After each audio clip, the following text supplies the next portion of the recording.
कहानी की शुरुआत 2020 के गर्मियों में होती है, जब मैं अपने फ्रेंड और गर्लफ्रेंड के साथ कुछ दिनों के लिए मेरे शहर के पास एक सिटी में ट्रिप पर गया था।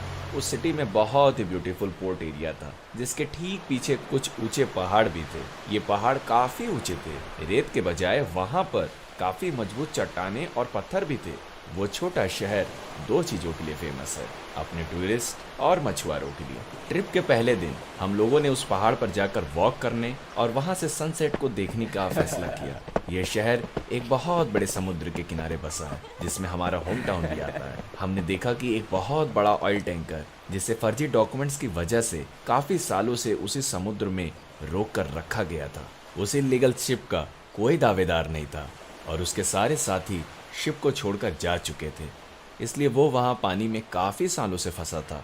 जब हम लोगों ने समुद्र में देखा तो हमें फंसा हुआ ऑयल टैंकर और उसके आसपास कुछ फिशिंग बोट्स दिखाई दिए। इसी बीच मेरे फ्रेंड अलेक्जेंडर ने कुछ अजीब सा नोटिस किया। उसने बोला, हे गाइस, हमें लगता है कि वो शिप खाली होगा, है ना? पहले तो मैंने उसकी बातों को इग्नोर कर दिया, ये सोचकर कि वहाँ शिप में लाइट्स ऑटोमेटिक हैं जो फ्लैश कर रही हैं। लेकिन अंत में उस शिप में 2 लाइट्स जली, फिर 2 से 3 हो गई और फिर अचानक से शिप का पूरा पोर्शन लाइट से चमक उठा। सब कुछ अजीब सा लग रहा था, लेकिन हम लोगों को उस शिप के बारे में कुछ नहीं पता था, इसलिए हम लोगों ने अनुमान लगाया कि वहाँ शिप में कोई मैकेनिक जरूर होगा ताकि शिप को वहाँ से निकाला जा सके। हम लोग सोने चले गए।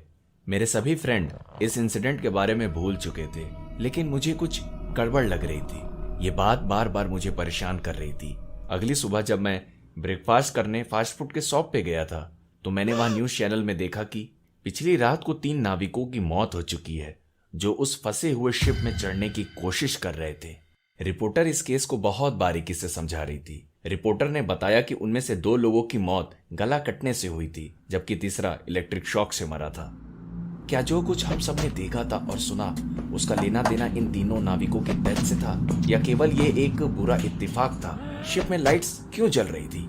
नाविकों का गला काटकर किसने मारा? और वो लोग उस शिप पर क्या तलाश कर रहे थे? आज तक मुझे इन सब रहस्यों के बारे में नहीं पता चला।